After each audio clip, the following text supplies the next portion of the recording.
There's new reaction to the Paul Manafort sentencing as the president's former campaign chair is set this week for his second sentencing on other charges in his bank and tax fraud case. Former FBI acting director Andrew McCabe says he was, quote unquote, shocked by last week's sentencing when the judge gave Manafort 47 months, well below the sentencing recommendation guidelines of 19 to 24 years. Watch it. I think it's an incredibly lenient sentence in light not just of the offenses he was convicted for, but the additional offenses that he has pled guilty to in D.C. and the offenses he's acknowledged essentially in the sentencing process in Virginia.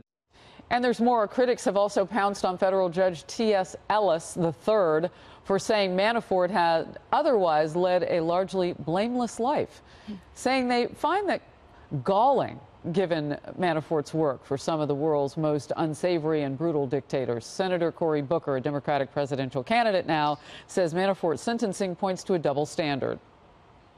You can tell a lot by a country by who they incarcerate. But in our country, we prey upon the most vulnerable citizens in our nation. Poor folks, mentally ill folks, addicted folks, and overwhelmingly black and brown folks. Were you shocked that he only got 47 months? No, this criminal justice system can't surprise me anymore.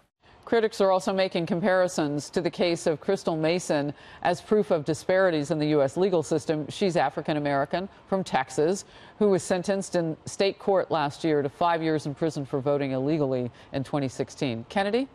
No, and her case and Paul Manafort's case have nothing to do with each other, so we have to stop with those false equivalencies because there's no merit there. She shouldn't be in prison for 5 years for illegally voting. That's ridiculous, and that's a misuse of the criminal justice system. Having said that, Andrew McCabe needs to go back and re-examine his professional life because the FBI shouldn't have had to have relied on special counsel to investigate Paul Manafort if what he was doing was so egregious. If he was such a bad person that he deserves to spend 25 years in prison, then that is a failure of federal law enforcement. So why is that, by the way, Emily?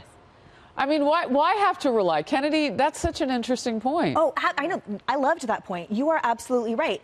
And I think when everyone is calling for, because of A, then B, C, and D must happen, and in this Manafort case, people are now, oh, well, we hope he gets the maximum for next. To me, the travesty within the criminal justice system, it's littered throughout it, and it goes through post-incarceration system, of course. I agree with what Senator Booker said, absolutely. But I don't need to have either a false equivalency made for me or to point someone out and say, well, therefore he gets 1,000,000 years. I would like to see reductions in mandatory sentencing and guideline sentencings all across the board. And there's a lot of more toxic elements that we need to address. Right. But I want to get to Richard, because this seems to be a point where Republicans and Democrats can agree based on what the president has just done with prison reform. I think you're right, and I think it goes to two things. It goes to the sentencing guidelines, and it goes to this judge's ruling where he talks about how egregious these guidelines are. And a couple years ago, he gave somebody a 24-year sentence for a drug crime. Yes, the crimes are different, but herein lies the problem, because a drug crime, because you were caught with crack cocaine, because you happened to do crack cocaine, is a quote-unquote victimless crime, but yet you get 20 years in jail,